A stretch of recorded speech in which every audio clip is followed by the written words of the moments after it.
Last week, I think it was on Friday night, the church gathered right out here to watch the movie Coco, the animated film by Pixar about a young boy from Mexico that loved music. He had, is my microphone working, by the way? Can you all hear me okay? Okay. So this little boy, Miguel, loved music, and he had a great gift for music. He had a beautiful voice, and he played guitar, but there was one major problem. His grandmother did not allow anybody in the family to enjoy music. They couldn't listen to music, and they certainly couldn't play or sing, which obviously was a problem for young Miguel because he felt like music was his life, and he couldn't quite figure out why. He knew that his great-grandfather was an amazing musician, and so the grandfather apparently, as the story was passed down through the generations, loved music at the expense of his family and left the family and then died, leaving the family with nothing. And so the grandmother made sure, and the parents made sure that this was never going to happen to Miguel because family comes first, and music was never to get in the way of family. Well, as I was watching the movie, which I'd been looking forward to seeing actually for a long time, I thought, well, how ridiculous. How can we live without music? And the first thing that I hear when I wake up in the morning, it's usually what wakes me up, are the birds singing beautiful songs, except those roosters, which took a while to get used to when I first moved back to Kauai. But, you know, the first thing in the morning, I hear music almost every single day. And when I go to the ocean, the music of the waves just fills me with peace. It seems like in nature, everywhere I go, there's music. You simply cannot get away from it. And I'm reminded of the great hymn, "This is my Father's world," where it says, "All nature sings and round me rings the music of the spheres." Indeed, music is everywhere. Even in Beethoven's life, when he had completely lost, almost completely anyway, all of his hearing. So most of us know the story of Beethoven, but for those of you that don't know it well, I'll just remind you some of the highlights. When he was in his 20s, he started hearing ringing in his ears, and a few years later he realized that he had a hard time distinguishing between the musical instruments in the symphony that he was conducting, and a few years later he confessed to some of his closest friends that he was afraid that he would no longer do or be able to do what he loved most in life, creating music and conducting music, making music. And so he confessed to his close friends that he had this fear and there was some depression involved and even despair. About a year later, he wrote a very intimate letter to his brothers, confessing how deep that despair and that fear really was for him. But also in that letter, he wrote about his commitment to staying with the music no matter what, as long as his days would allow him to do that. I was amazed this week as I was reading about his life and how some of his most beloved pieces of music were created in the last 15 years of his life when he could hardly hear a thing. Imagine losing your hearing and still being able to love and create music as Beethoven did. It's truly a remarkable story.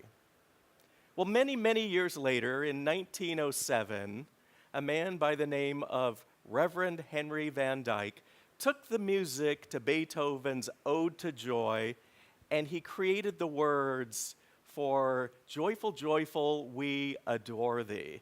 And for most of my life, that's been one of my favorite hymns, and I've always kind of known the story of Beethoven. Well, this last week, I did a little research on Henry Van Dyke and found out that he was a Presbyterian minister. He was an ambassador in Europe before and during World War I, and he was also a Navy chaplain. And he was one of those people that just had a gift of taking whatever he was given, even in some of the greatest struggles in his life, and figuring out a way to make the most of it. Not only that, but to make something beautiful. And as I read the words of Joyful, Joyful, we adore thee, I think this sounds like the words of someone who's never had a care in the world. Everything must be good. But Henry Van Dyke, remember, was in Europe before and during World War I. He saw and experienced a lot of bad stuff. I'll just let you run with your imaginations for the rest of that. But I was truly blessed to read about how one of my all-time favorite songs in my life was created out of tragedy, incredible challenges, and even deep depression and despair.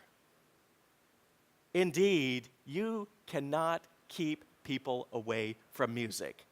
It is everywhere. And I think that's one reason why the Psalms are filled with songs or psalms about singing. Well, songs about singing, because that's what the Psalms are. And the one we read this morning, the psalm that Jeannie just read to us about coming into God's presence with thanksgiving and making a joyful noise to the Lord, we can do that.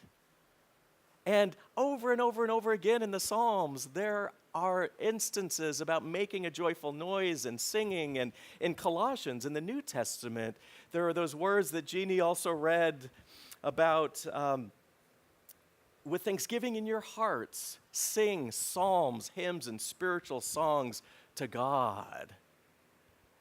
The Old Testament and the New Testament are both filled with music. You know, I grew up in a family that wasn't very musical. At least I didn't think they were when I was growing up. We never sang together on holidays. Neither of my parents played musical instruments or sang. And I think the most we ever did was to sing happy birthday when we, had a birthday cake and lit the candles. That's the only singing I remember in my family growing up.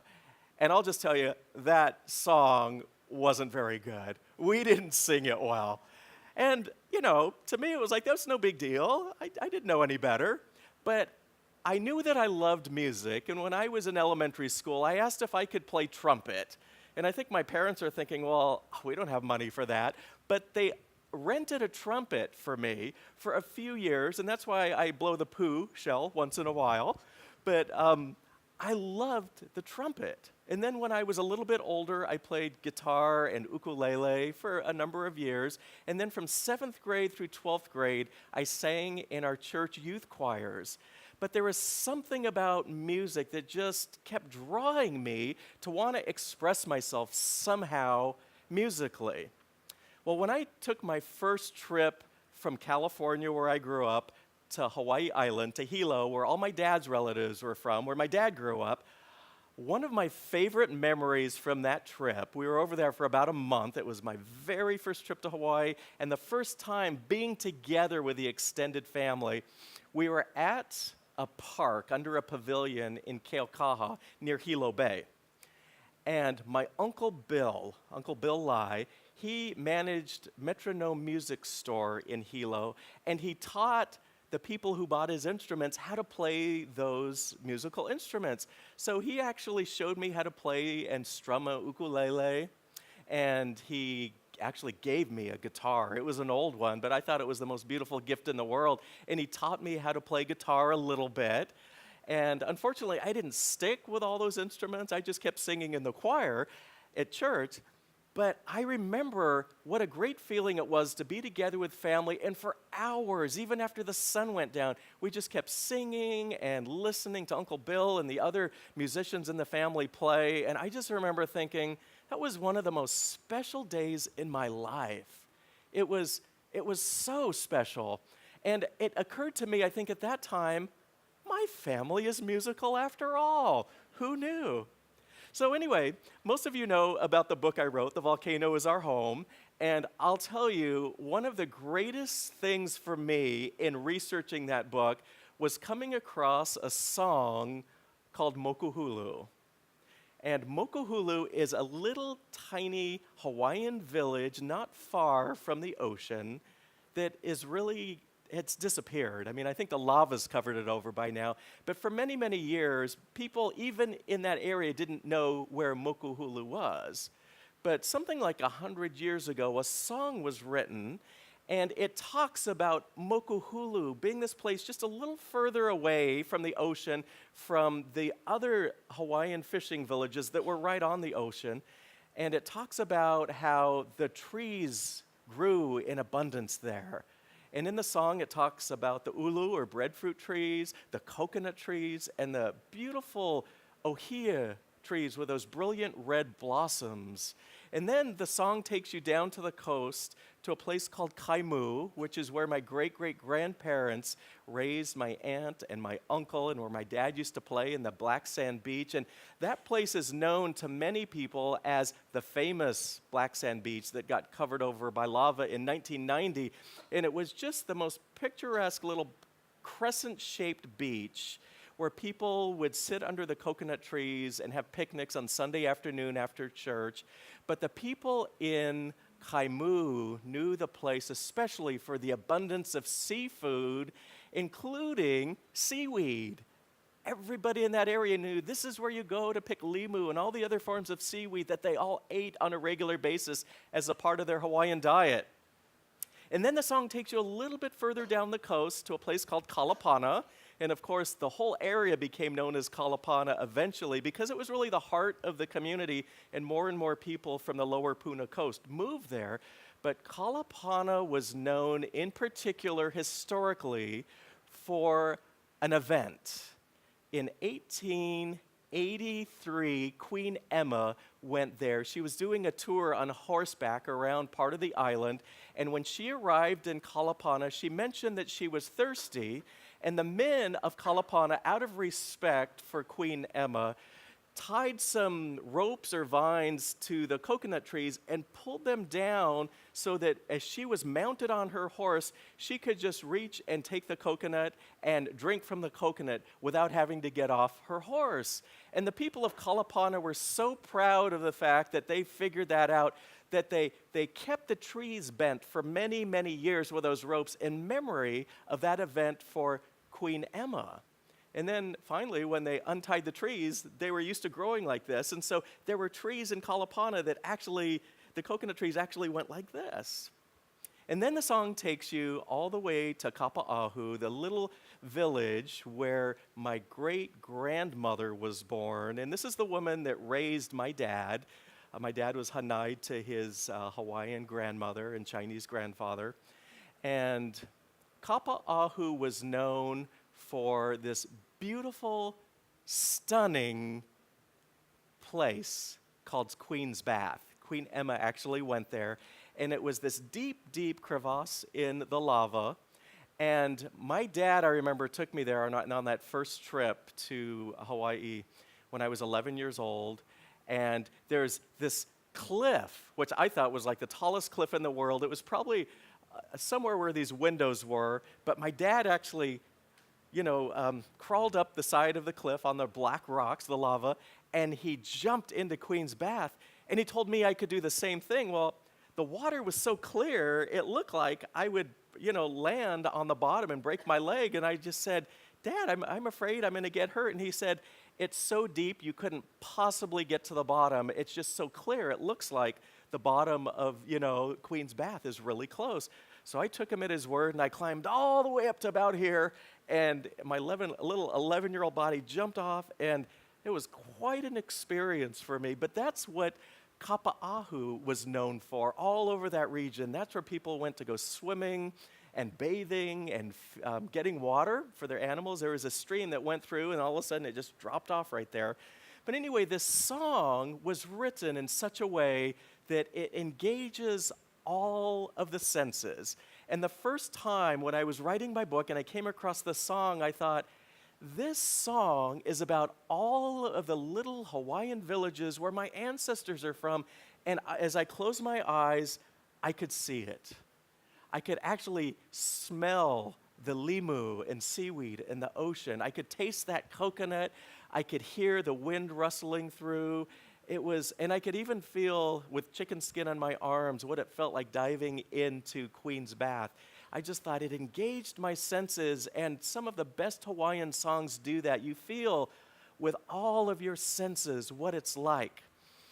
Well, several years ago, people translated mokuhulu from Hawaiian into English, and at UH Manoa, a professor there in the Hawaiian Studies Department by the name of Kihei de Silva, translated it, and I wanted to use his translation for my book.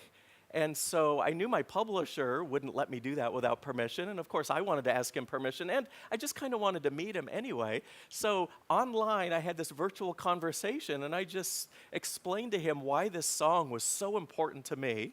And I asked if I could have his permission to use his words in my book, and he got right back to me with this lovely letter just saying, absolutely, I'm so thrilled that, to connect with you in this way. Use it in your book, and thank you so much for finding it and for asking me. And I would like to read to you Mokuhulu as it's translated in English. And if it helps you, I invite you to close your eyes and just imagine being there. Mokuhulu, in the shade of the breadfruit and coconut trees, this verdant home of rain-rustled lehua, of the lehua flower. Kaimu in the fragrance of delicious seaweed and the sweet song of the sea, this ocean home on the hilled-up sand. Kalapana, the coconut trees bent low for Queen Emma, this place well known to visitors. Kapa'ahu, this pool for swimming, this tingling cold water so thrilling to the touch.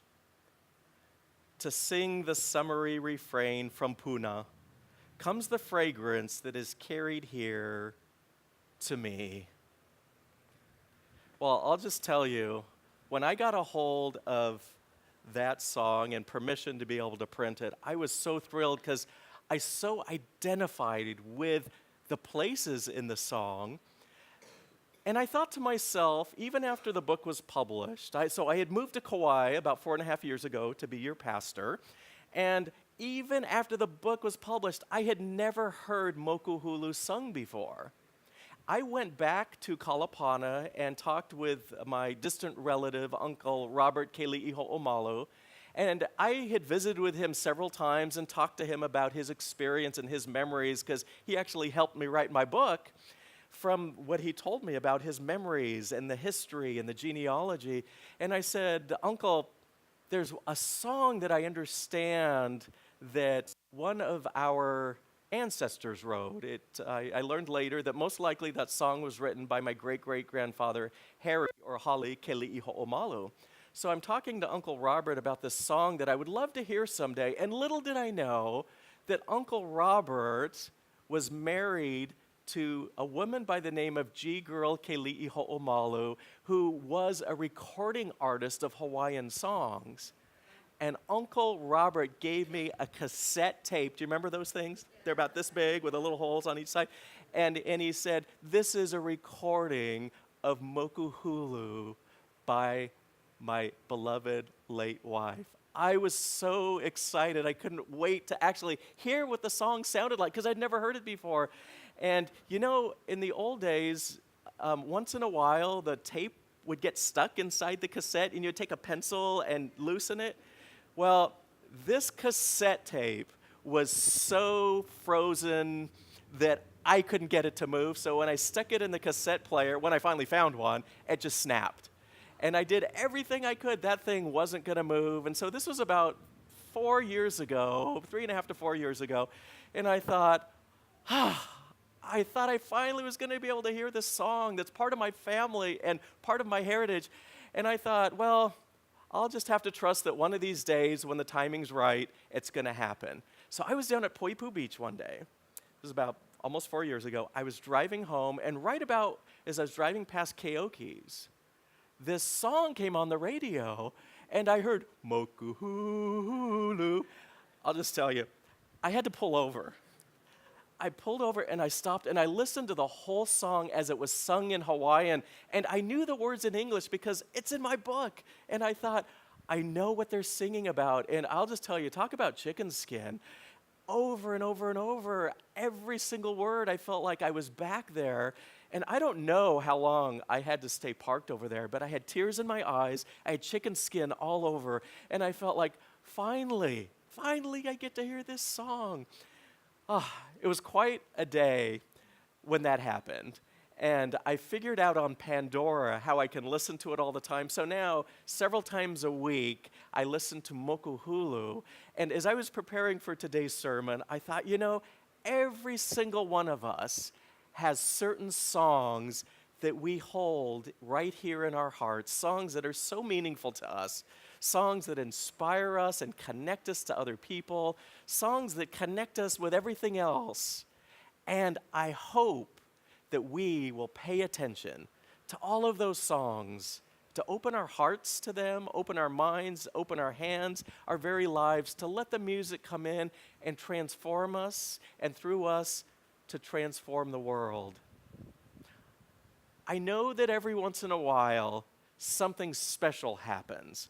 Like when I was driving in the car and Mokuhulu came on, and I just thought, oh my gosh, this brings it all together for me. And we don't all have the opportunity to do that for all of the songs in our lives, but I was blown away today when I guess it was 2 days ago, when I was reading about Beethoven and that letter that he wrote to his brothers about the deep, dark despair that he was in, and how nevertheless he was going to rise above it, and he was going to be committed to music every single day that God would allow him to have that kind of music in his life. He was going to keep writing, even if he couldn't conduct, even if he couldn't hear, and did the best music of his life during those days when he was virtually deaf. I didn't know this, but that letter was never seen by his brothers in his lifetime.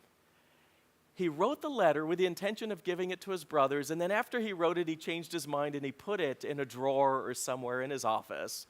And it stayed there until after he died. Someone was going through his stuff and they thought, what's this letter?